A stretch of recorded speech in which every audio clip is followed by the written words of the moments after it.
Is this thing on? Hello? Hello? Whatever.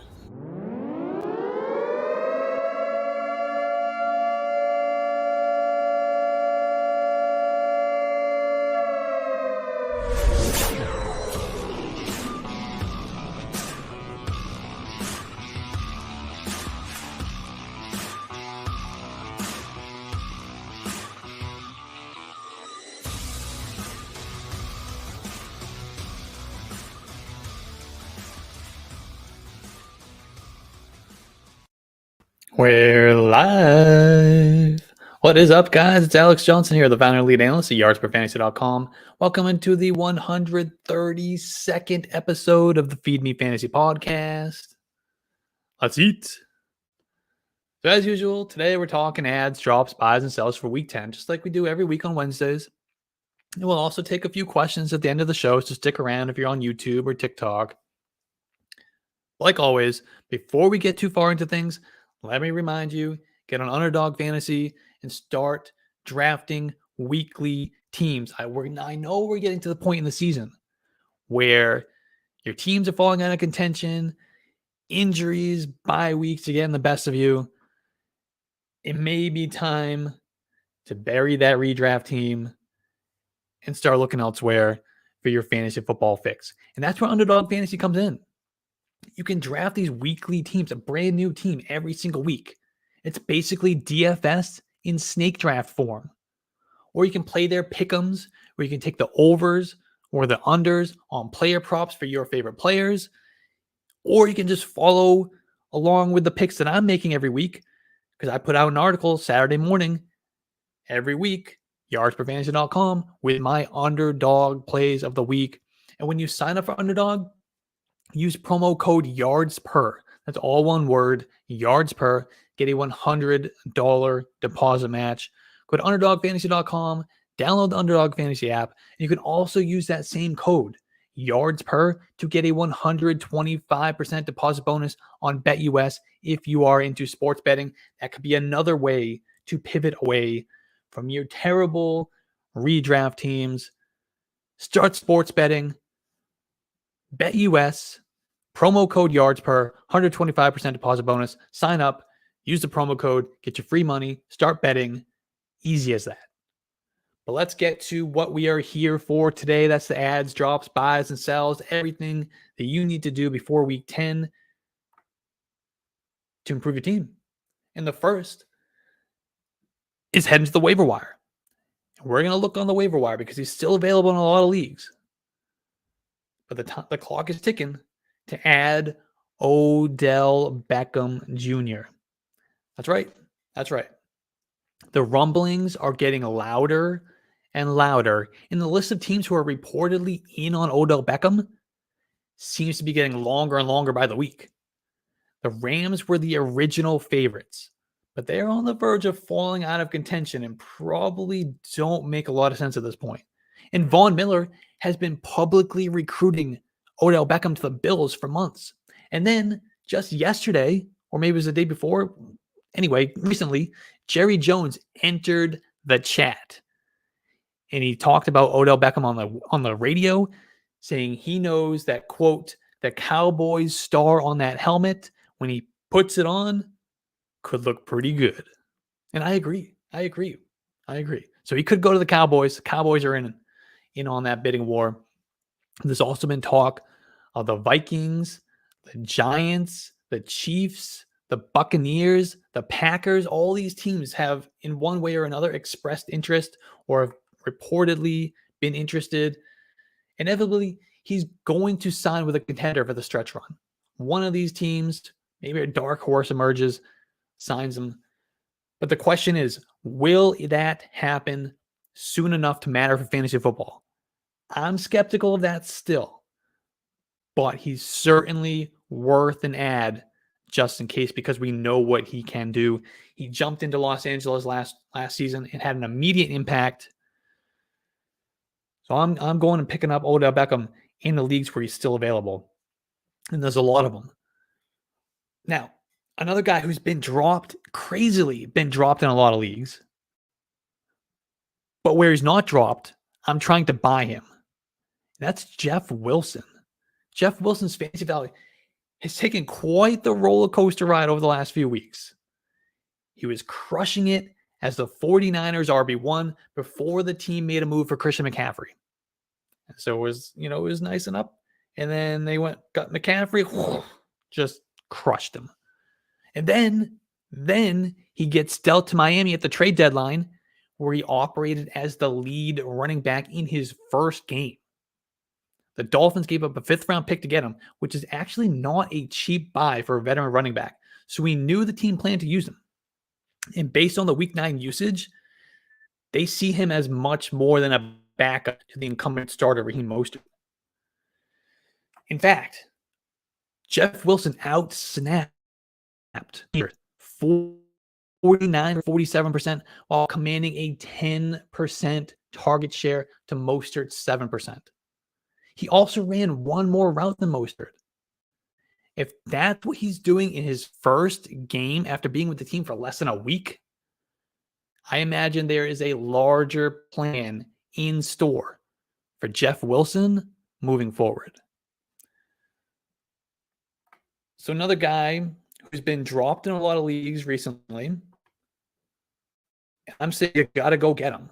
You got to go get, or if you'll have him on your roster, Chuba Hubbard. You have to hold on to Chuba Hubbard or go pick him up where he's been dropped. He operated as the lead running back in week 8 before his ankle injury. So at worst, he's expected to get passing downs work when he returns. And that role netted 7 targets and 8 rush attempts in week 9 between Raheem Blackshear and Spencer Brown. And on top of that, Deontay Foreman crashed back down to earth, as we predicted last week, by the way. And he could cede some carries upon Hubbard's return as well. Hubbard could take some of those Deontay Foreman carries. He's going to get the targets, passing downs work. He's going to be involved in this offense. And that's an offense that's playing from behind a lot. So there's a lot of opportunities for passing situations. And that's where Chuba slides in. Now, of course, you're not going to get like RB1 production of Chuba Hubbard, but he's worth an ad, worth the hold for bye weeks. Start, your flex down the stretch. He's going to have some value. So don't be dropping Chuba Hubbard. Don't you dare. Now let's get to the trade market. Let's sell. I want you to sell Chase Claypool and Darnell Mooney. This is a 2-for-1. This is a 2-for-1 deal. I know Justin Fields' ascension in recent weeks has some fantasy gamers quite excited about his prospects, as well as the prospects of his of his receiving core, Darnell Mooney, and the trade of Chase Claypool. Now, let me preface all this before we, get too far. I like Justin Fields. He's an emerging star, period. End of conversation. We know he's looking good. I have nothing against Justin Fields. But the reality is he's getting it done with his legs, not his arm. Fields is still throwing at a bottom of the league rate.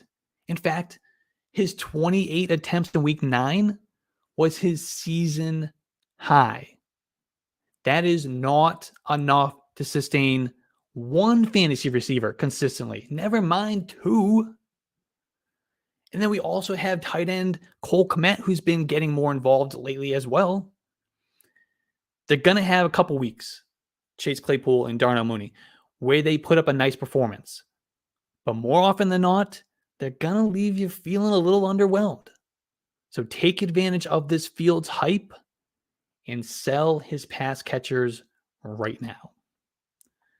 Now, while we're talking about sells, I also want you to sell Curtis Samuel. Now, Curtis Samuel, this one kind of hurts me a little bit. Curtis Samuel has been one of my biggest hits from the preseason of 2022. When nobody was talking about him, I was making a case for Curtis Samuel to anybody that would listen. I made TikTok videos. I was on these live shows, on the podcast, on YouTube. I wrote articles saying you gotta go draft Curtis Samuel. I mean, he was basically free. He was basically free at the end of drafts.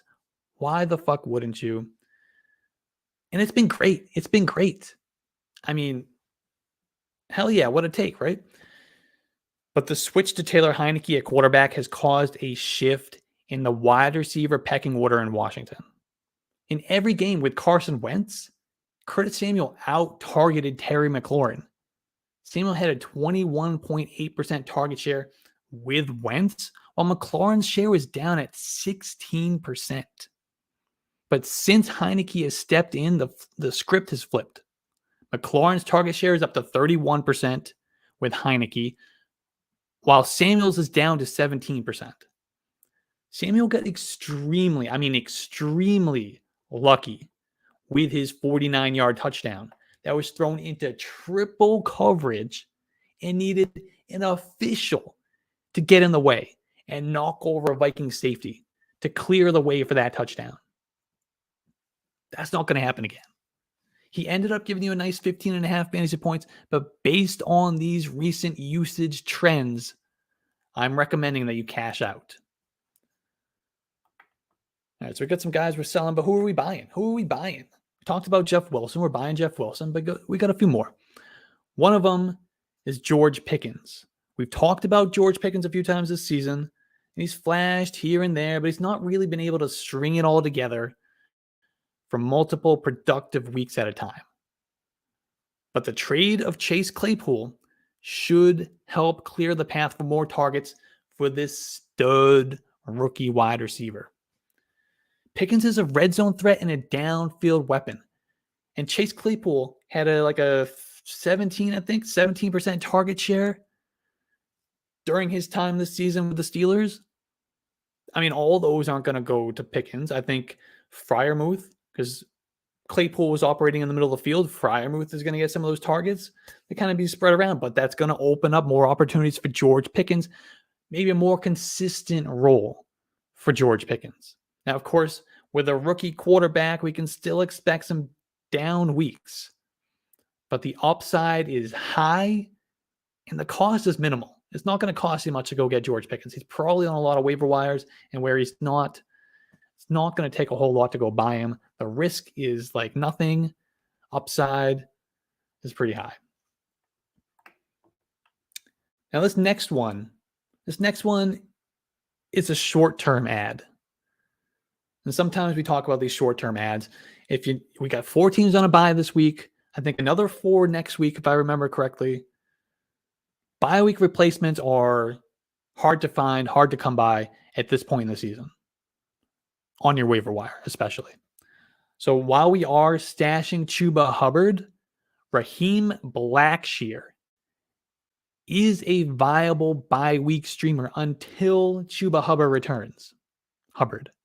Did I say Hubba? Chuba Hubba? Chuba Hubbard. Blackshear led Panthers running backs with a 13% target share in week 9. He ran just 1 fewer route than Deontay Foreman and more than Spencer Brown. So when Carolina is trailing, which is often, which we already talked about with this Chuba Hubbard role, Blackshear is going to be the back taking most of those cheap checkdowns and racking up PPR points. He fell in the end zone as well. He's going to get those targets, those dump offs. He's a guy you can stream. He's a guy you can stream in deeper leagues where you have bye weeks. Go get Raheem Blackshear. You could do a lot worse. All right, so we talked about Justin Fields, right? And I talk about it all the time. It is okay to buy high. I give you permission. It's okay to buy high. Now, you can't buy high on everybody, but on the right players, it's absolutely okay to buy high.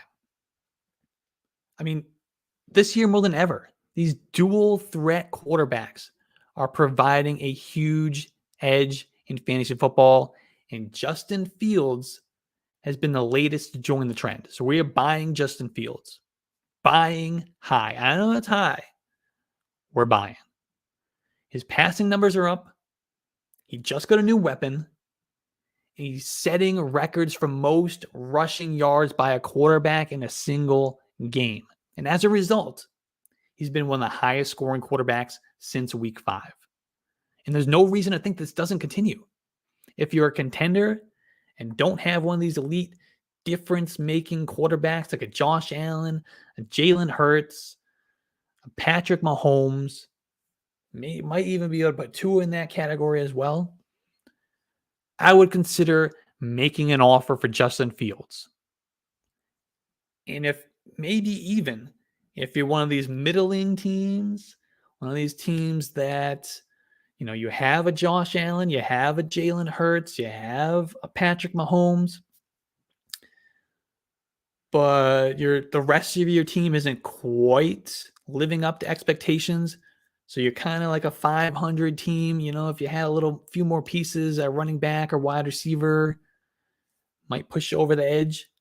Maybe you take that Josh Allen and you trade down to a Justin Fields,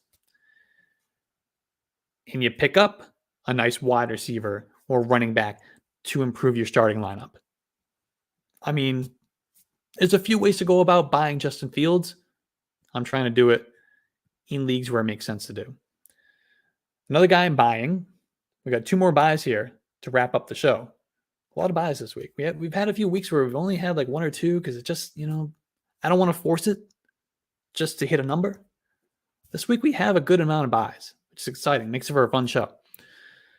Another one I'm buying is Amon-ra St. Brown. I mean, I know he's been disappointing in recent weeks. Part of that is working through the ankle injury. But coming out of the bye week, Amon-ra St. Brown has returned to elite usage with target shares of 27% and 35%. And prior to the injury, his shares were 32% and 35%. So when he's healthy, he's getting elite usage in this Lions offense. And the trade of TJ Hawkinson's only going to help open up more opportunities for Amon-ra St. Brown in the middle of the field and in the red zone. The Lions have been one of the top scoring units in football, and they seem to be playing from behind most weeks, which will incentivize passing. And that's another reason why he had a down week in week 9. Despite the high target share, they weren't incentivized to throw a ton like they are most weeks because they were playing from ahead. It was a close game. The Packers offense isn't a threat to score a ton of points. So when you have an opponent like that, the Lions offense is not incentivized to drop back 50 times a game with Jared Goff.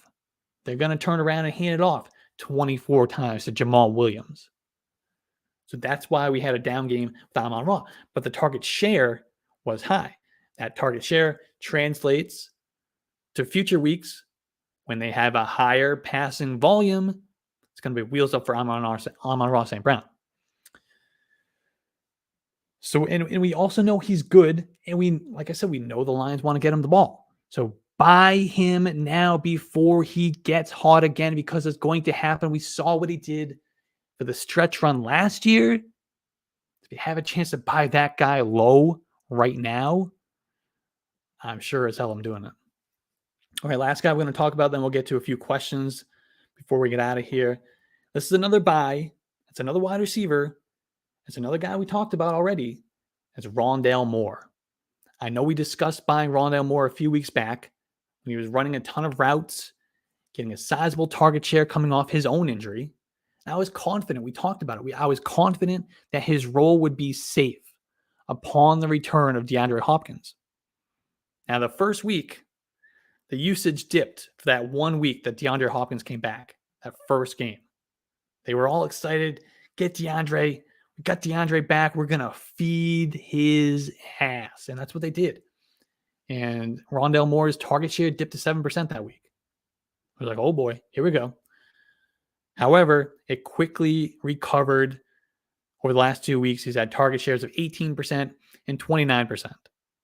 What's even more exciting, though, is that he's not limited to just targets at and behind the line of scrimmage anymore. He's not just getting screen passes and swing routes and jet sweep type plays. He's running actual routes. He's playing actual wide receiver. They're trusting him to go down the field a little bit. They're still not deep routes, but he's at least going a few yards past the line of scrimmage, running a real route, a real threat, which is giving him more opportunities to get targets, for one, meaningful targets, and to use his run after the catch ability, which is what he is so good and why we loved him so much coming out of college. And it's reflecting in his production as well. He's getting into the end zone. It's just been great. So we're buying Rondale Moore. I expect this to continue, especially if this offense gets better at some point. It's week 10, maybe not. Maybe that's not going to happen, but we're still buying Rondale Moore. But that's the show. That is the show. Like I said, we're going to take some questions. We got a few on TikTok. We got a few on YouTube. We'll get to those. I don't have as much time as I normally do to sit here. Usually we sit here for like a half hour and answer questions after the show. Probably just going to do about 5, maybe 10 minutes. But like I said, normally every week we have a Saturday night show, 9 o'clock Eastern, and then we do it again Sunday morning, strictly answering your questions. So if I don't get anything today, if I don't get to your question today, come back Saturday. Or just check out all our stuff. My rankings, our start sit tool, our trade calculator at yardsperfantasy.com. Download the Yards Per Fantasy app. Our trade calculator is the best in the business. I promise you that. Anyway, let's start with a few questions. We have a little bit here on YouTube. Steven is asking, how are you feeling about picking up Jaylen Warren? So we talked about Jaylen Warren last week before the bye week. Warren is an ad. He was a guy I wanted to add last week, and that hasn't changed. Actually, has gotten even better. Warren, he's outperforming Najee Harris on fewer touches. He's picking up more yards on fewer touches. So I've been saying we got to stash Jaylen Warren. I've been saying it in our Fab guidance article that I do on Patreon every week, Tuesday nights. I've been talking about Warren all season on there. But last week we made the TikTok. We wrote about him in the game plan article. I talked about him on this show actually as a guy that we were trying to pick up off the waiver wire. And then this week, Mike Tomlin comes out and specifically talks about Najee Harris's struggles and how well Jaylen Warren is playing, and that Jaylen Warren is going to get more opportunities in this offense. So we were ahead of the game. We were ahead of Mike Tomlin even. So absolutely pick up Jaylen Warren, stash him. He might be starting him within the next few weeks.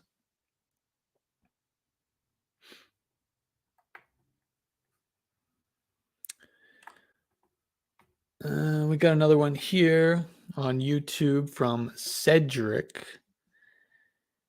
He's asking, what do you think if I give up Ramondre Stevenson and CeeDee Lamb for Tyreek Hill in a 6-team league? 6-team league. All right. I've heard of 8-team leagues. And that's like 6-team league. All right, then. We got to find Cedric some more friends, right? But Stevenson and Lamb, yeah. I mean, in a 6-team league, I want as many elite starters in my lineup, like a Tyreek Hill, as I possibly can get. So yeah, I would do that deal. In a 6-team league, I would do that deal. Yes.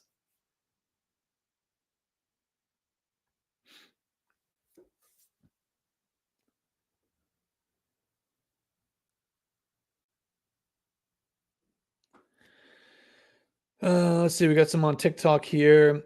For week 10, Pierce or Jacobs? That one's tough. That one's close. I have those guys close. Let's see where I have them ranked. I think I'm leaning Jacobs. He's been disappointing the last 2 weeks. But so I still have Jacobs ranked a couple spots ahead of Dameon Pierce. I have Jacobs to RB9, Pierce at RB11, but it's very close. Very close. Should I start Dameon Pierce or Amon-Ra St. Brown? I think in a PPR league, I got to go Amon-Ra. Fournette, Swift, or Patterson? Pick two. Man, so we have some concerns here with Fournette and with Swift. Fournette, his grip on that RB1 job in Tampa Bay is slipping fast. He's hanging on tight, but his hands are getting sweaty and they are slipping. He's not going to be able to hold on for much longer. Rachaad White is coming. All right. Rachaad White has been getting more snaps, more touches, more opportunities in recent weeks than he was earlier in the season. They're trusting him more in that offense. They know that Fournette is struggling. And Rachaad White is outperforming. This past week, he outperformed Leonard Fournette, more production on fewer touches. That role is going to keep growing, which is obviously a concern for Fournette. He's been inefficient. It just hasn't been there. The whole offense. It's not just Fournette. It's the whole offense. But Rachaad White gives you fresher legs. He's more explosive at this point in his career. And he's a super dynamic weapon in the passing game, which is what's going to help him get on the field more and give you those points. So there's concerns about Fournette. There's also concerns about Swift.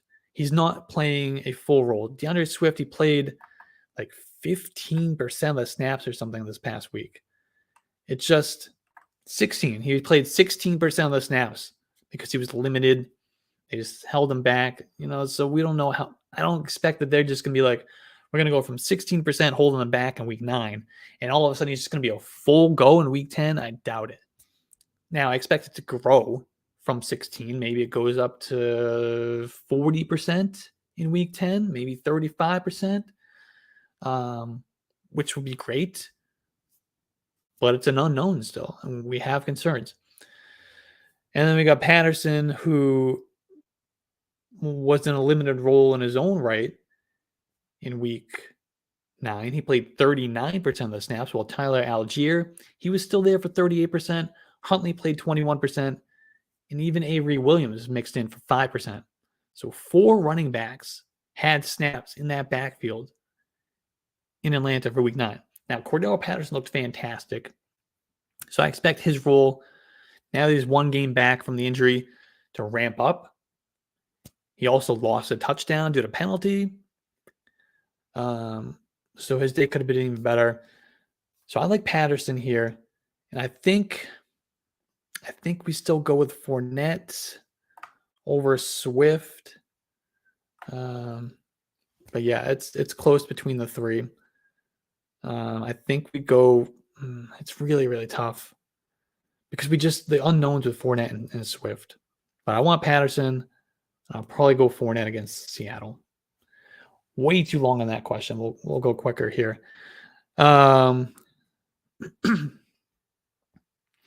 What's your thoughts on Odell Beckham adding him to the bench? So we did, before we stopped and answered questions, obviously you missed it, but before we stopped and answered the questions, we actually did a show. We did a whole show. And the first player I talked about on the show was Odell Beckham as an ad. This is like your last chance, I think, to go get him.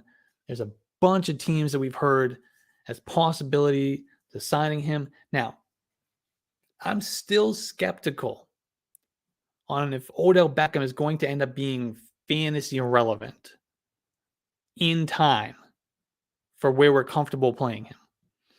Because obviously he hasn't signed anywhere yet. Sounds like it could still be a couple weeks away before he even signs somewhere. And then he's got to get integrated into that offense. He'll have a game or 2 where he's got limited snaps. He's still learning the playbook and so forth. And then maybe he's a full go, but he's still coming, he's not this young receiver anymore. He is coming off an ACL.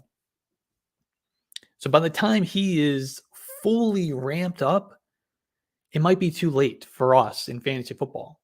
It's already week 10. Fantasy playoffs are coming fast. So I am skeptical. However, he is absolutely worth, if you have a roster spot, he's worth picking up and just stashing and just see what happens because it's Odell Beckham. We did see him come in last year. Obviously, he wasn't coming off an injury, but he was traded from the Browns to the Rams and pretty quickly had an impact. So we know he can pick it up and get going quickly. So he's definitely worth an ad, worth a stash. Should I sell high on Hurts and start Fields? So we did talk about that a little bit, actually. I'm not actively trying to sell Jalen Hurts by any means at all. I want Jalen Hurts. But if you're like a 500 team,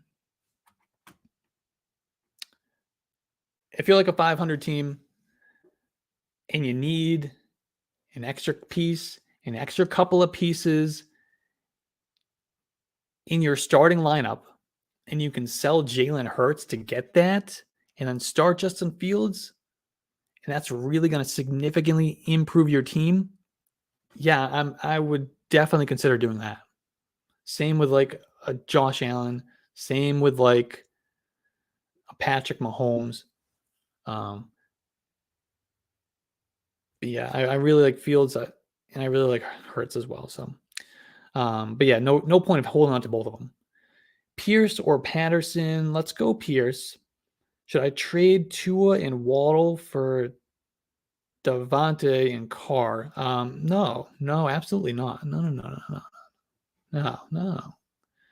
Tua is going to give you way more production than Derek Carr, and Devontae Adams and Jalen Waddle are pretty much equal. I mean, Devontae has not been Packers Devontae. I know he just had a huge week, but Jalen Waddle has given you probably as many huge weeks as Devontae has, and now you're going to get way better quarterback with Tua. CeeDee Lamb or Amon-Ra St. Brown. Let's see where I have these guys ranked. I did my rankings last night for week 10. Yeah, I'll go Amon-Ra St. Brown there. Both top 12 wide receivers this week, though.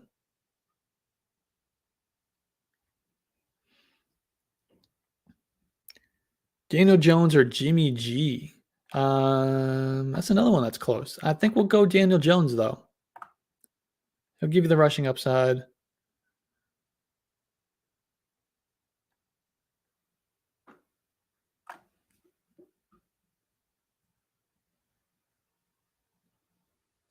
Burrow or Fields? Let's go Fields. Dak or Herbert? Give me Herbert. I have him ranked one spot ahead of Dak.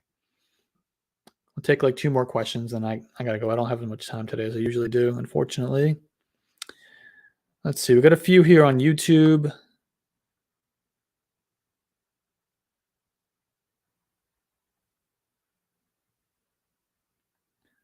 Let's see.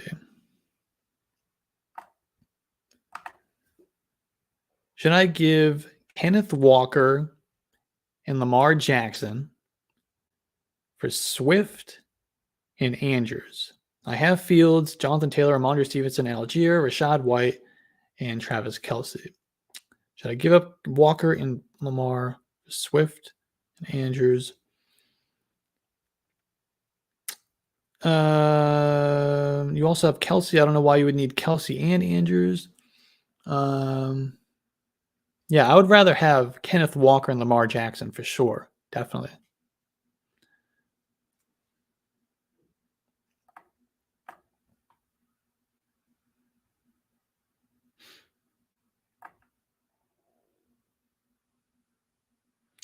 Yeah, the only reason I didn't answer this question from Dems7, it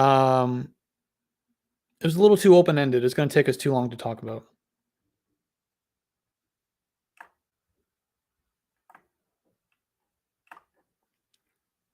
Bring that one back Saturday night. We'll talk about it. Brady or Danny Dimes this week?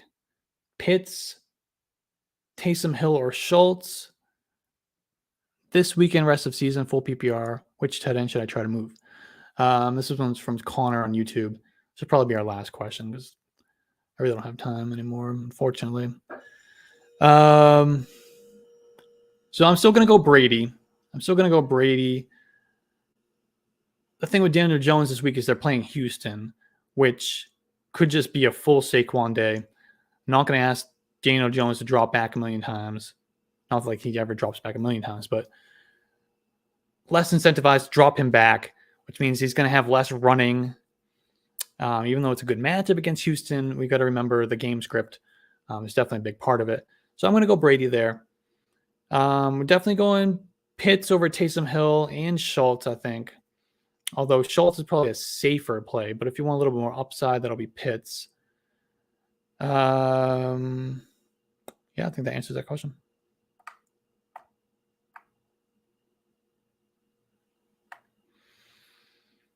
All right. That's all I have time for today. Unfortunately, I do like to spend time longer answering these questions, usually after the show. But like I said, Saturday night, we have a full show dedicated strictly to answering your questions. That's all we'll do. And we usually go for over an hour. So we'll have plenty of time to answer everything. And if I didn't get to your questions, I got all my rankings at yardsperfantasy.com. Download the Yards Per Fantasy app. We got our start sit tool, which is basically like asking these questions. You just plug in the two players that you're debating, and it's going to spit out the answer, both from my rankings and the Fantasy Pros consensus. So you get, a lot of different perspectives on it. And then you get our trade calculator, yardsperfantasy.com/trade-calculator, fully customizable for your scoring settings, everything you need. It's fantastic. Best in the business, and it's free to use. yardsperfantasy.com, everything you need. All right. See you guys Saturday night.